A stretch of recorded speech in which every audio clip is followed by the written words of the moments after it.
எத்தனையோ 5 ஆண்டு திட்டங்கள் அரசு போட்டாலும் மக்கள் வளர்ச்சி இன்னும் முழுமையடையிலேயே. ஏன் 200 ஆண்டுகளுக்கு முன்னால உருவான அமெரிக்கா இந்த உலகத்திலேயே தலை சிறந்து விளங்குது. 2ஆம் உலகப் போர்ல அழிஞ்சு போன ஜப்பான் இந்த உலகத்துக்கே இன்னைக்கு வழிகாட்டு. ஆனா நாகரிகத்திலும் செல்வ செழிப்பிலையும் முதன்மையா இருந்த என் நாடு இப்படி தாழ்ந்து வீழ்ந்து கிடக்குதே. ஏன் என் நாட்டுல வளமான மண் இல்லையா? பாசனம் செய்யறதுக்கு வற்றாத நதிகள் இல்லையா? அதை வளமாக்குறதுக்கு எங்க கிட்ட உழைப்பு இல்லையா? அறிவு இல்லையா?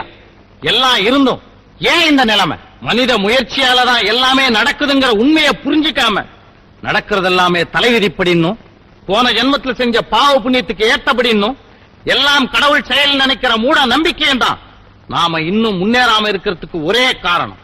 சமூக மாற்றத்திற்காக அநீதிகளை எதிர்த்து போராட வேண்டிய இளைஞர்களும் மக்களும் பக்தியில் திசை திருப்பப்பட்டு யாத்திரைகள் போறதும் மலை ஏறதும் போட்டுக்கிறதும் தீ மிதிக்கிறதும்